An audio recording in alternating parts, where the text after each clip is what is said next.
Let's stop and think, my people. In the mystical village of Amarimba, a poor orphan girl named Noabuko finds an old, golden calabash in the forest, said to be the gift of Ayanai, the earth goddess. But with the gift comes a curse. Anyone who uses it for selfish gain will bring ruin upon themselves. As Noabuko rises from rags to riches, she must choose between her new status or saving the village from destruction. Along the way, betrayals unfold, ancestral secrets are revealed, and she must face a difficult truth about her origin and destiny. Let's begin. The rooster crowed a third time as dawn broke gently over the village of Amarimba. Smoke curled from thatched roofs into the awakening sky, and the village square began to stir with the low hum of early footsteps. Traders arranged yams on raffia mats, palm wine tappers returned with dripping gourds, and mothers roused sleepy children for chores. But in the shadow of the great Iroko tree at the edge of the village lived a girl no one greeted. Her name was Noabuko, a name that meant child of wealth, though her life knew none. She had no father to speak of, and her mother had died of fever when she was barely old enough to speak. The villagers said she had been cursed from birth, born during an eclipse, and left as an infant on the footsteps of old Mama Oz, the herbalist who took her in but passed away years later. Now 15, Noabuko survived by fetching firewood from the forest and doing odd chores for a few coins or leftover meal. She spoke little, smiled less, and walked with her eyes on the ground, not from pride, but from the weight of how others looked at her. That's the girl with no people, they whispered. She eats alone even at the New Year festival. Her shadow follows her backward, just like her fate. Noabuko heard it all but bore it like the skin she wore, worn but intact. Every day after fetching water, she would sit by the forest path, where the red clay met the cool green, and whisper a prayer to Ayanai, the goddess of the earth. No one taught her to pray. She simply did. Let me belong. Let me be seen. Even if it is by the trees. But that morning was different. As she made her way through the forest to gather firewood, her feet carried her deeper than usual, past the familiar grove where she usually stopped. The air grew still, heavy with the scent of ancient roots and wild herbs. Birds no longer chirped, and even the breeze seemed to hold its breath. Then she saw it. In a small clearing beneath a cluster of coconut trees lay an object that shimmered faintly, catching a shaft of golden sunlight. Curious, Noabuko stepped closer. It was a calabash, but unlike any she had seen. It was perfectly round, polished like glass, and etched with sacred markings that pulsed faintly like a heartbeat. As she bent to pick it up, a chill ran down her spine. The calabash was warm, alive, even. Suddenly, a voice whispered in the wind, too soft to understand, yet unmistakably real. Noabuko froze. Her lips quivered. Who is there? No answer. But the moment she touched the calabash, the earth seemed to sigh beneath her feet.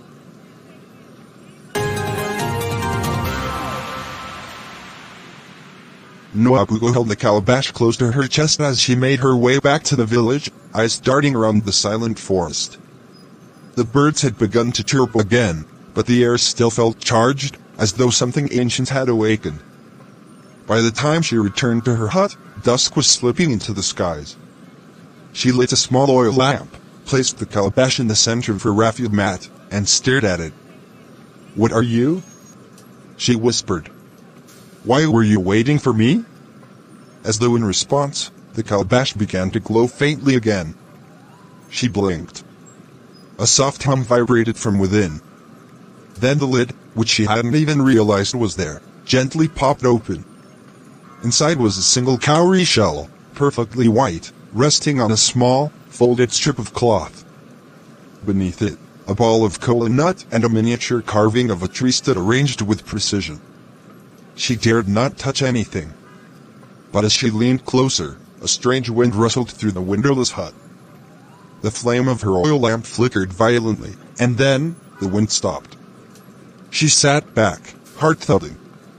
That night, Her dreams were filled with visions, a woman dressed in flowing white, her face hidden by beads, standing at the edge of the river. Her voice echoed in the dream, "The land remembers. The child of earth returns. Give, and it shall open. Take, and it shall close." Nwabugo awoke before dawn, soaked in sweat. She turned to the calabash, still there. Still glowing. The next day, something strange happened. As she walked through the market square with her firewood bundle, a woman she'd never spoken to, Madame Bick, the richest trader in Amarimba, called out to her. "You, girl. Come here." Nwabugo obeyed, cautious. "Help me carry these palm oil jugs to my store. I will pay you well." No one had ever paid her more than 2 cowries for anything. But Madame Bick gave her 10. "Come back tomorrow," she said. "I may need more help." Word spread quickly. Soon, Nwabugo was called to assist the blacksmith, the yam seller, even the village priest's wife. Her services were requested everywhere. Meals were offered. Clothes were gifted. No one could explain why, but everyone suddenly saw her. She didn't speak of the calabash, not even when she returned home and found another cowrie shell inside it. Each time she did something good for someone without asking for a reward, the calabash would open that evening and offer something in return: a cowrie shell, a gold earring, dried fish, herbs that cured her persistent cough. It was as though the calabash was rewarding her. But only when her heart was pure. And still, the warning from her dream echoed, "Give, and it shall open. Take, and it shall close." But blessings never go unnoticed for long. In the compound next to hers, a woman named Obadiah, known for her sharp tongue and sharper eyes, began to whisper, "How can an orphan girl be wearing new slippers and eating fish stew? Who is giving her these things?" The whispers grew. "She's using charms. She visits the forest too much. She must have found something unnatural." And one evening, 2 boys followed her into the forest. They watched as she sat quietly by the coconut trees, calabash hidden in her satchel. They saw nothing magical, but they carried rumors back to the elders anyway. She talks to trees. She calls spirits by name. She has a golden pot that floats in the air. The elders summoned her, but she only bowed and said, "I do no harm. I only work and give." The chief, a heavy-eyed man named Ozena, looked at her long and hard. Then he nodded slowly. "She is no threat. Let her be." But not everyone agreed. And the calabash had more to reveal. Rain clouds hung low over Amarimba the day the trouble truly began. Nwabugo had returned from helping a sick widow in the far end of the village, her sandals soaked, her wrapper clinging to her legs. As she stepped into her hut, she felt it immediately: the calabash was gone. She dropped her basket and froze. Her heart leapt into her throat. No. No, no. The mat was tossed aside. The corner where she had hidden it beneath an old goat skin was torn open. Footprints, muddy and careless, led to the door. Someone had stolen it. Panic surged in her chest like a wave. She ran out into the rain, barefoot, shouting, "Who took it? Who entered my hut?" But the villagers only stared, peeking from behind bamboo curtains, murmuring. Some shrugged. Others looked away. That night, the sky did not just weep, it roared. Thunder cracked. Lightning danced across the heavens like ancestral spirits furious at being disturbed. A strange illness spread among the livestock, and the river near the village turned muddy overnight. But far from her hut, in the compound of Madame Bick, the very woman who once showed Nwabugo kindness, something else was happening. Bick sat alone with the calabash in her lap, eyes wide with greed. Her houseboy, Emeka, had stolen it on her instruction. "Bring me whatever is making her fortune," she'd said. "She's a poor girl, what right has she to shine brighter than the rest of us?" She had lit candles, scattered coins, even tried praying to it, but the calabash remained cold, lifeless. "What nonsense is this?" she hissed. "Give me gold. Give me land. You worked for her, now obey me." But the calabash did nothing. In frustration, she struck it with her palm. And that was when it opened, not to offer a gift, but to release a wind so foul and forceful it blew every lamp out, shattered the windows, and sent her sprawling across the room. A voice echoed from the shadows, cold and final, "You have taken without giving. Now, you must lose before learning." Mbik collapsed in fear.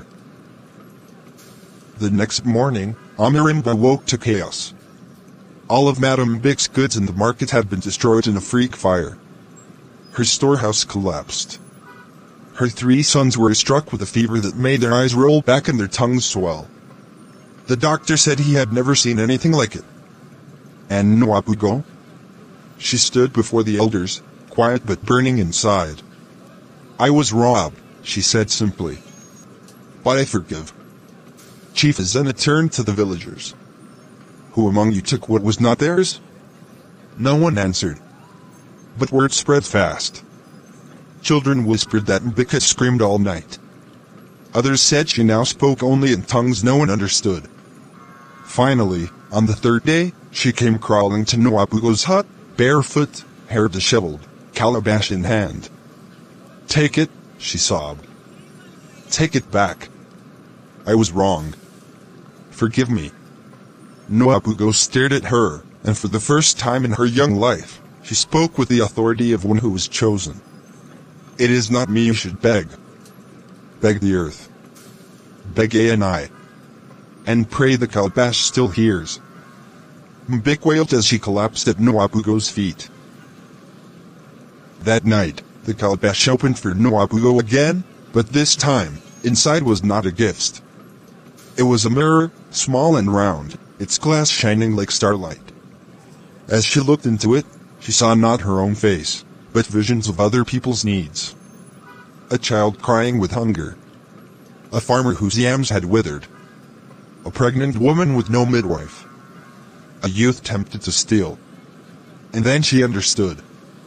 The calabash was not a gift for her alone. It was a burden of service. A sacred trust. That night, she sat by the Iroko tree and wept, not from sadness, but from the weight of what had been placed in her hands. Thank you for watching this tale by Dan Sufia. Please subscribe, comment, like and share this video.